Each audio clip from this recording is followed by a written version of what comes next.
Hi everyone, I'm Santi Priya. I'm here to discuss few basic concepts on Indian music theory. So why theory is needed to learn music? To learn any art form, we really don't need any age barrier like age limit or educational qualification or anything. Those who are really interested and passionate about the art, especially music, can start learning it at any age. A small child of 2 3 years or an elderly person of 50 60 years can also start learning and can also excel in music. But along with learning music, if we also know the theoretical concepts behind the music, then that will enhance our learning process. So let us start our first episode, Indian Music Theory Basic Concepts 1. So let us start with our first term, Sangeetam. We all say music, music, music, but actually, what is the term we have to use? It is Sangeetam. So Sangeetam, in the name itself you have Geetam. Geetam, we used to say that usually we use the word Geetam for any song like that. But actually what is Sangeetam? The first term. So the word Sangeetam is derived from the word Sanskrit word Sangita. Sangita is a Sanskrit word and it refers to the art of music. So we have fine arts in Indian system. We have 64 types of fine arts. That is Chatushashti Kalalu. Chatushashti Kalalu we call them as. So Sangeetam is one of those 64 Indian art forms. Chatushashti Kalalu. But what is Sangeetam? Is it only just like singing? Like usually, what do we do when we are learning Sangeetam? We'll give some tune that we call it as ragam. Tune in the sense, do we say just ah? We don't say that. We use some swaras. Sarigama, we use some swaras. And also, we use some talam. We use sarigama. So what are all we are using in Sangeetam? We are using a ragam and we are presenting that ragam with using swaram and talam. So this Sangeetam is a combination of ragam, swaram and talam, and also it is not just only singing, because not just singing, people will play veena, they play violin, flute. There are many Indian musical instruments which come under Indian Carnatic music. So we can define the entire Sangeetam like this.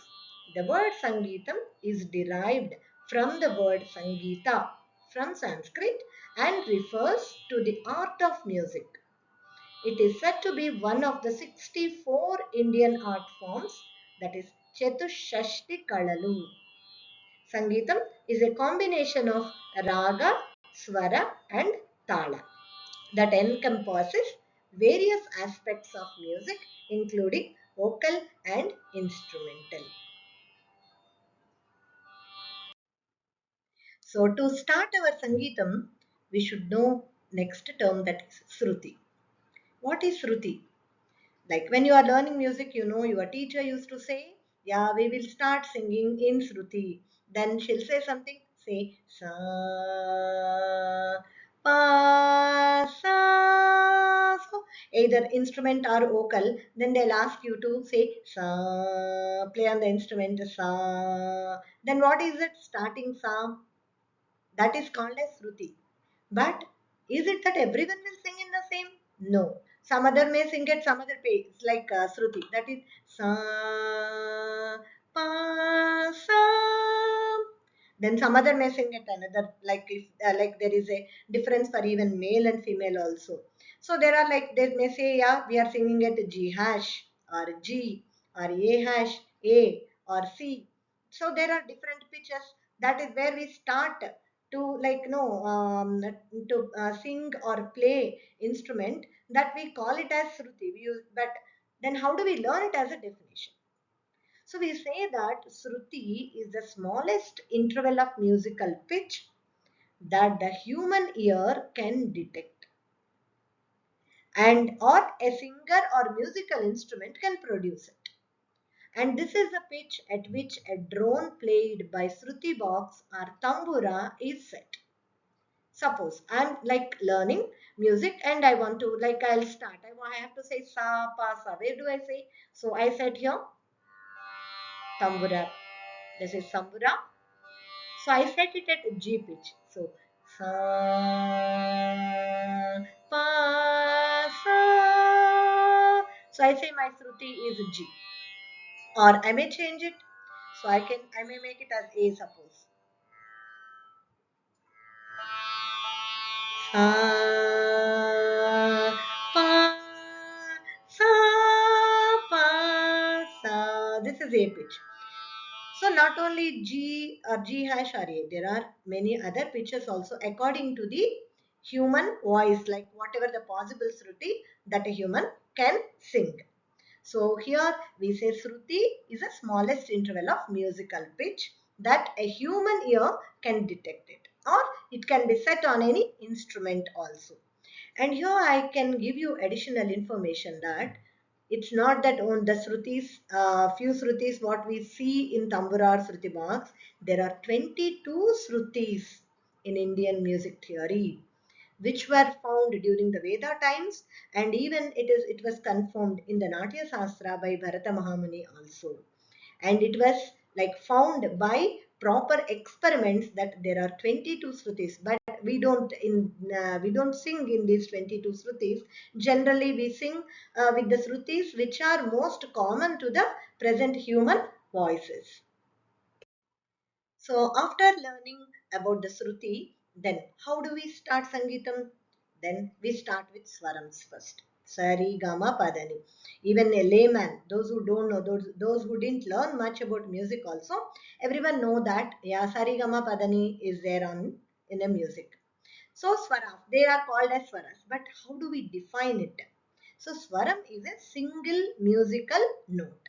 Sa is a Swaram. Ga is a Swaram. Pa is a Swaram. Anyone knows about it.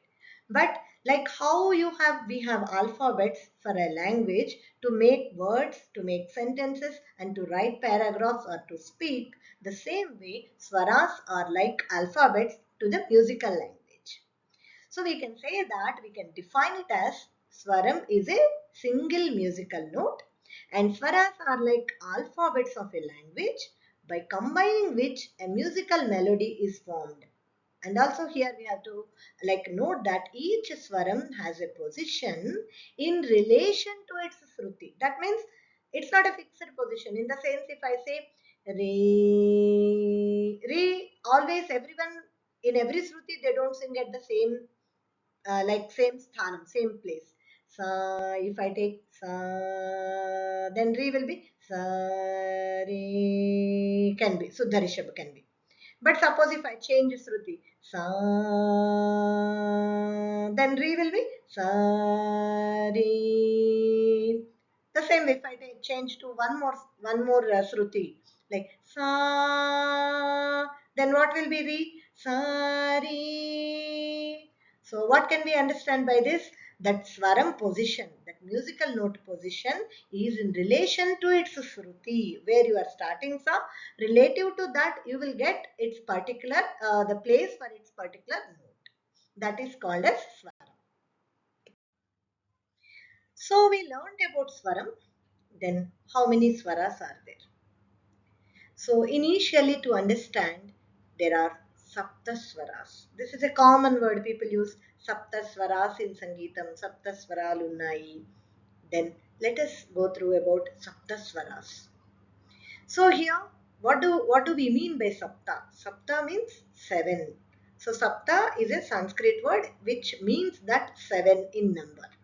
So then there are basically saptaswaras, that is seven musical notes in Carnatic music called as saptaswarams. Then what are their names?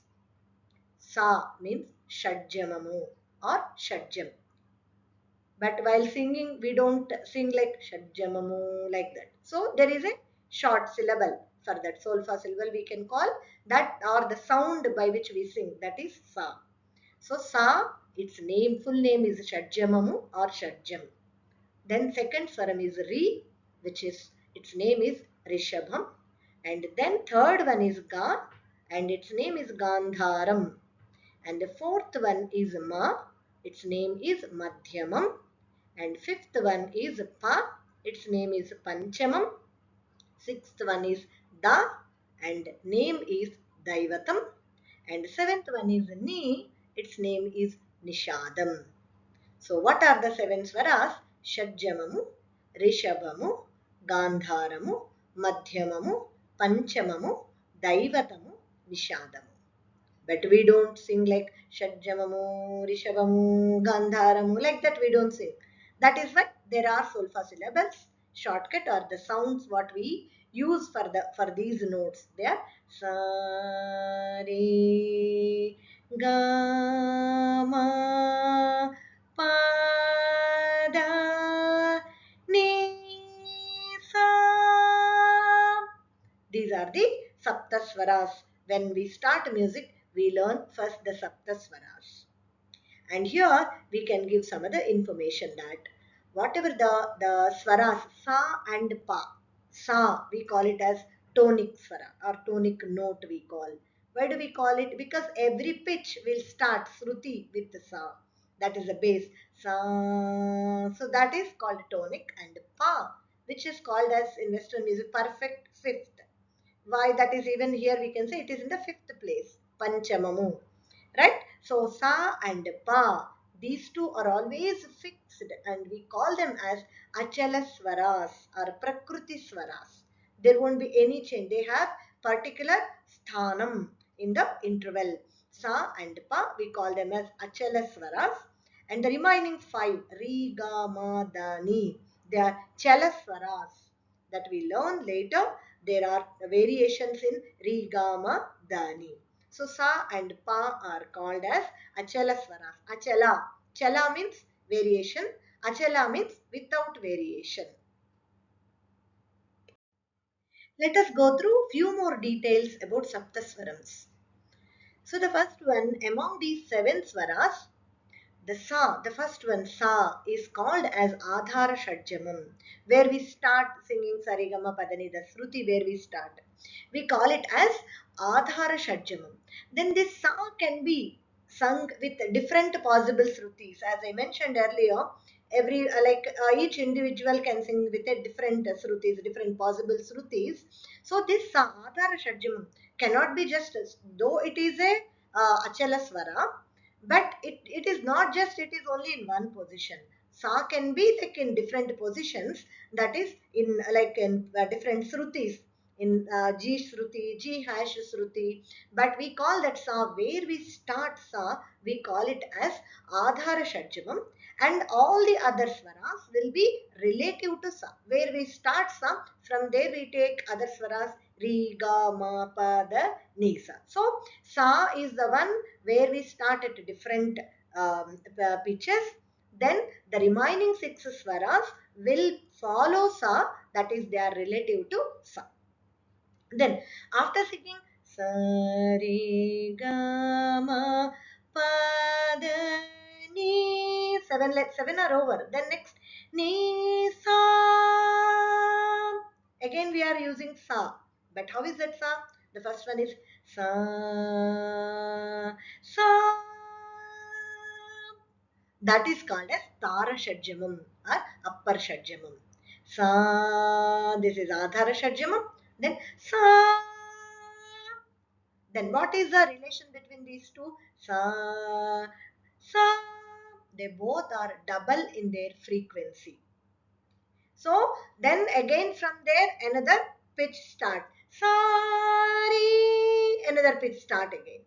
Then between this Adhara Shadjamam and the Tara Shadjamam, where the frequency is doubled, whatever the length of that interval is there, that we call it as an octave. So what is an octave? An octave is the interval between one musical pitch and another musical pitch, which is exactly double its frequency, between Adhara Shadjamam and Tara Shadjamam. Sa, Sa. In between these two Sas, whatever the interval is there, whatever the swaras come, that entire length we call it as an octave. So with each Shruti, we get an octave. If I say Sa,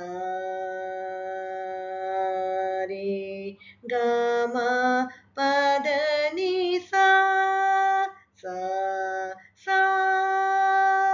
between this sa, sa, there is an octave. If I start Adhara Shadjam at some other pitch, that is sa, sa, re, ga, ma, pa, da, ni, sa, sa, sa, sa. So between these two sas, there exists the swaras, musical notes, and the length of this musical interval, we call it as an octave. That is, from Adhara Shadjam Sa to Tara Shadjam Sa, we have an octave.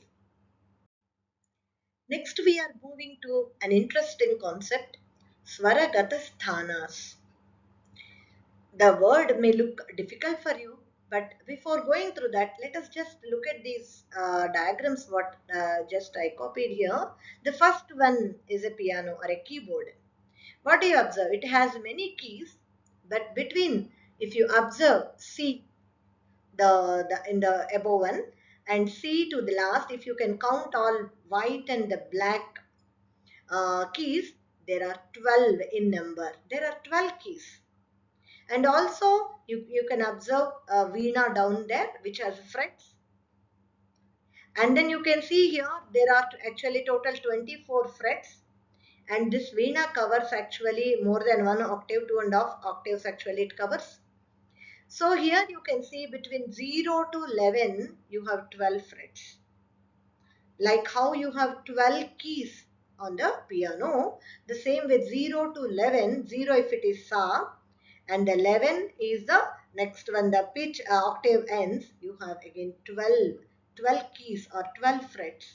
We call them as 12 semitones. Then what is the importance of this? We are saying there are 7 swaras in an octave, and here we are saying these 12 keys are there in an octave.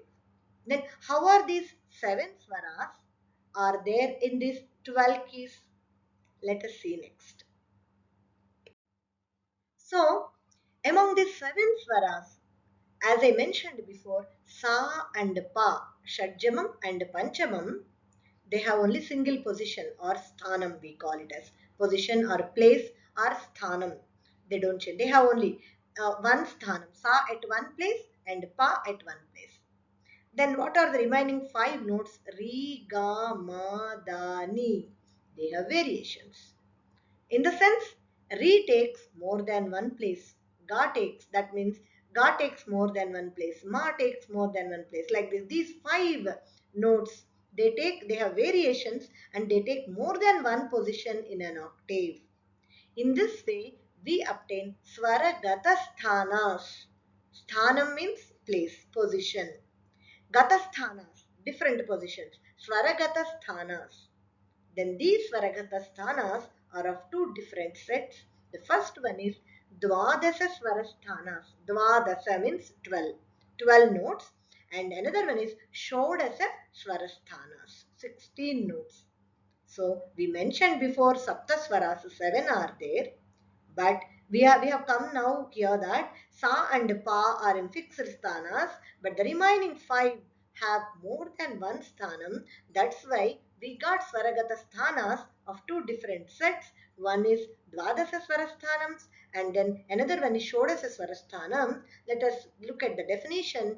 The Shadjamam Sa and Panchamam Pa of Saptaswaras always have single position or sthanam, whereas the remaining 5 swaras Re, Ga, Ma, Da, Ni have variations and they take more than one position in an octave.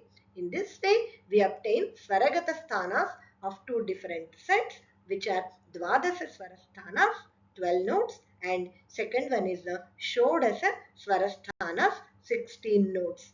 Let us look about it. So let us see now what are those variations in those 5 swaras Re, Ga, Ma, Pa, Da, Ni. So again, let us first look at the Dvadasa Swarasthanams. So the 5 swaras other than Sa and Pa have each 2 variations as in the following. So if we take Re, its name Rishabham, it has 2 variations. The first variation we call it as a Suddha Rishabham or Komal Re. Why it is called as Komal? This we are giving the names in order. That means from the lower frequency to the higher frequency we are moving. So Suddha Rishabham is at lower frequency than the next one. So we call it as Komalri also, or we will say we can like symbolically we can say Re1 instead, every time mentioning it as Suddha Rishabham, Re1. Then what is another variation in Re2, that is Chatusruti Rishabham, or we say Tivrari. Like among these two Res, there are R1, Re1 and Re2. The first one with lower frequency we call it as Komal Re, and the second one we call it as a Tivrari or Chatusruti Rishabham Re2. Similarly, the next note, that is Ga Gandharam, has two variations. That is, first one is Sadharana Gandharam or Komal Ga with lower frequency, Ga1. The next one, Antara Gandharam or Tivra Ga, which we denote it with Ga2. Then comes Ma Madhyamam. That also has two variations, Suddha Madhyamam or Komal Ma, Ma1, Prati Madhyamam, Tivra Ma or Ma2. And next comes Daivatam, which is the first variation is Suddha Daivatam or Komal Da, Da1 we call, and the next one is Chatusruti Daivatam or Tivra Da, Da2. And then the last one Nishadam, Nishadam. First variation is Kaisik Nishadam, Komal Ni1, and the next variation is Kakali Nishadam, Tivrani Ni2. So initially you can remember it as Re1, Re2, Ga1, Ga2, Ma1, Ma2, Da1, Da2, Ni1, Ni2. And also you should remember the names, Suddha Rishabham, Chatusruta Rishabham, etc. You have to remember the names. So these total are 10, and then Sa and Pa are also there. So total 10 plus 2, which will give you Dvadasa Swarasthanams, 12 notes on an octave. This completes our doubt that on a keyboard within an octave 12 note system, these swaras Re1 Sa, then Re1, Re2, Ga1, Ga2, Ma1, Ma2, Pa, Da1, Da2, Ni1, Ni2, which completes all 12 notes with that cover in an octave. So Swaragata sthanas, it's not just over by 12 Swarasthanas. We have one more set also that we call it as Shodasa Swarasthanas. Shodasa means 16. But how these 16 have come? We have only 12 notes in an octave. So by adding, we have like one more variation to each of Re, Ga, Da, Ni only. Ma, there is no more. Ma only two variations. But Re, Ga, Da, Ni, we add one more variation. That means total three variations. Re three variations, Ga three variations, Da three variations, Ni three variations. So for each one we are adding 1, 1, 1, 1. So we get four more sthanas, right? That like will complete 12 plus 4, 16 swaras. And we call them as Shodasa Swarasthanas. But where is the place for these 4 added? Because we have only 12. Then these additional 4, they don't have their own sthanam, their own place. They take the sthanam of those already existing in the Dvadasa Swarasthanams, that is 12 note system. What is that? Let us look at that. The added one is to the Rishabham, one more third one is added, Shatshruti Rishabham. But it is nothing but in the place of Sadharana Gandharam. So you can see on the right side one. So you see Re1, Re2, right? And then Re3 is there, R3 is there. But where is that R3? In the place of Ga2. That is what is Gatu, Sadharana Gandharam. So that place, that position has two names. It can be taken as Shatshruti Rishabham, which is Re3, or it can be considered as Sadharana Gandharam, that is Gatu. They both have the same place. But in some ragam, we call it as Shatshruti Rishabham. In some other ragam, we call it as Sadharana Gandharam. And the next one is a Suddha Gandharam. Already we had two variations for Gandharam, but before we are adding one more Gandhara variation. But where is its place? It is in the place of Chatusruti Rishabham only. You can look at the diagram. In the place of R2, you have G1. Ga1 also you have. So this Suddha Gandharam, where is it? In the place of Chatusruti Rishabham only. So in any ragam, we can get either Suddha Gandharam or Chatusruti Rishabham. They both are on the same place. So both will not come at in the same ragam. So if Suddha Gandharam comes, Chatusruti Rishabham will not come the same way. Now the next one is Shat Sruti Daivatam. Already Daivatam we have two variations, Davan Datu, Suddha Daivatam, Chatusruti Daivatam. Third one we call it as Shatsruti Daivatam is added. But where is its place? It doesn't have its own place. It is the same as Kaisiki Nishadam. Right? That is, they both take the same place. Right. Then we have next one is Suddha Nishadam. Already Ni has two variations, but we have one more variation added previous to that place. Suddha Nishadam is nothing but Chatusruti Daivatam only. So you can look at here, like starting from Sa, then Re 1, Re 2. Above Re 2, even Gavan is also there. That means Chatusruti Rishabham and Suddha Gandharam both are the same. Next you have Gatu. What is Gatu? It is Sadharana Gandharam. It is nothing but Shatsruti Rishabham also. It has two names. Then Gatri has only one name, then Mavan, Matu, Pa, Davan, then comes Datu. Datu has another name also. That is again Suddha Nishadam also. Ni 3 also. Sorry, Ni 1 also.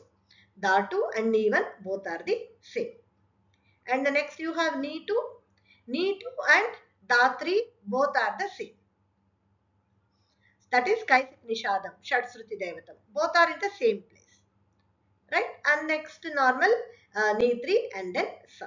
Then thus we get 16 Swarasthanas or Shodasa Swarasthanas. Here we have to remember that in any ragam, like in the table, whatever the Swarasthanas are shown, either Shatsruti Rishabham or Sadharana Gandharam. That is either Shatsruti Rishabham means R3 or G2. Any one Swaram will come. If Re3 comes, G2 will not come. If G2 comes, Re3 will not come in any ragam because they both occupy the same places. They can't come together in any ragam. In the same way, in this table, either Suddha Gandharam or Chatusruti Rishabham. Either Shatsruti Devatam or Kaisika Nishadam. Either Suddha Nishadam or Chatusruti Devatam. But these pairs cannot come together. Any one of this sthanam will come in a particular ragam. So thus we have Shodasa Swarasthanas. These Dvadasa Swarasthanas and Shodasa Swarasthanas together we call them as Swaragata Sthanas or sometimes Swarantargata Sthanas also we call them as. Here now we can see the entire list of all 16 Swarasthanams. Shadjamam, Suddha Rishabham, Chatusruti Rishabham or Gavan. Then Shatsruti Rishabham or Gatu. Next Suddha Gandharam or Ritu. Then Sadharana Gandharam or Ri3. Antara Gandharam, Suddha Madhyamam, Prati Madhyamam, Panchamam, Suddha Daivatam, Chatusruti Daivatam or Nivan, Shatsruti Daivatam or Ni2, then Suddha Nishadam or Datu, then Kaisika Nishadam or Datri, and Kakali Nishadam, which is Ni3. This completes total list of 16 Shodasa Swarasthanas. So we learned about how many swarams are there, then in what order we sing, like in a particular raga, what swaras will come, like in what order we have to sing. So what determines that? So any ragam, what swarams comes, that is what musical notes are there in that ragam, in what order we have to sing, it is determined by its arohana and avarohana. So let us look at the term arohana and avarohana. Arohana, it means that in our language it is arohana, that is ascending, climb up, one are like climbing the steps, like going, increasing it, right? So arohana means in any ragam, arohana is the ascending scale of notes present in that particular ragam, and it also describes the rule for singing the notes of that ragam in the given ascending order and patterns. Right? That means like Here, let us see first a small example. Arohanam in Malahari Ragam. Malahari Ragam is the one which you learn the first Geetam, that is Sri Gananada. Sari ma pa da sa. So what does it tell us? So in when you are moving from sa to upper sa, sari ga, like the ma pa da ni sa in that octave. In this ragam, sa ri ma. So there is no gandharam. After ri, you have to sing ma, then pa, and then da, and then after da there is sa. There is no ni. So what swarams come in this ragam? Sari ma pa da sa. In that order you have to sing. So any phrases if you take from moving from sa to upper sa, these phrases have to be in the order with sari ma pa da. So Arohanam tells about what notes come in the ascending order in what pattern. And here Rishabham means Suddha Rishabham in this ragam, and Ma means Suddha Madhyamam, Da is Suddha Daivatam, which come in this ragam. So Arohana tells us the ascending notes in that particular ragam, in what pattern they come and what swaras they come. Right? Now let us look at the next one, that is Avarohana. So Avarohana is the opposite of Arohana, like descending. So obviously we can say Avarohanam of a ragam is the descending scale of notes present in that particular ragam. It describes the rules for singing the notes of that ragam in the given descending order and patterns. So you have in Arohanam you have gone up, then you have to come down. Sa da pa ma ga re sa. In Malahari Ragam, what is Avarohanam? Sa da pa ma ga re sa. What does it tell you? After sa, da, there is no ni. Sa da pa, then ma ga re sa. So while descending after ma, you have ga. But while ascending in Arohana, you don't have ga. Re ma. But while descending, ma ga re sa. After ma, you can, while coming down, you can say ga. But from re, if you are going up, you don't have ga. So this tells Arohanam and Avarohanam will tell us in any ragam, in that while like in ascending order, what are the notes come, and in descending order, what are the notes come, and in what pattern they come. And in any other ragas, sometimes even you may have a different pattern, different order of swarams also. That will be given by that particular Arohanam, Avarohanam of that ragam. Let us look at the word Tauryatrikamu. So in the word itself, you can hear the sound of trikamu, three. So it's something, it gets related with the number three. So first let us look at the definition and then let us talk about it. Triple confluence of vocal music, that is Geetamu, instrumental music, Vadyamu, and dance music, Natyamu, that constitutes Sangeetam is known as Tauryatrikamu. Geeta, Vadya, Nrityamu, all the three together was mentioned as Sangeetam in our ancient times. Because our Indian classical music has its origin from the Veda times. Why did they use music? How did they start with the music? To chant the hymns in the music, like Vedas. To chant the hymns in the Vedas, and also to for the divine purposes, like to worship God in temples, and later they used the music. So this Sangeetam is as an art. It's not a single only the music. So it is like all together with all types of the art forms, like especially the vocal music, instrumental music, and the dance music. Vocal music is called as Geetamu, instrumental music is called as Vadyamu, and the dance music is called as Natyamu. All these three together, we call it as Tauryatrikamu. That is the speciality of Indian classical music. Now we have come to the last term in this episode, that is Nadamu. In fact, this term has to be learned in the beginning because this is the basic for everything. But without learning all the previous things, it would be little difficult to understand the word nadam. So usually nadam is like we can say sound. In one meaning, like we can say sound, but there are many sounds. Like the entire we are surrounded by many sounds. Then do we call every sound as nadam? No, every sound can't be nadam. So the sound which is musical, and also it is pleasing to the ear. Not that like you just bang on some door, daba daba daba daba, and then you say this is nadam. It may give some sound, but the way you bang on that, it will not please any ear. So that you don't call it as nadam. So nadam is a musical sound. Nadam is a musical sound which pleases your human ear. Not just human ear, even because the animals also enjoy music. So that pleases any ear, that we call it as nadam.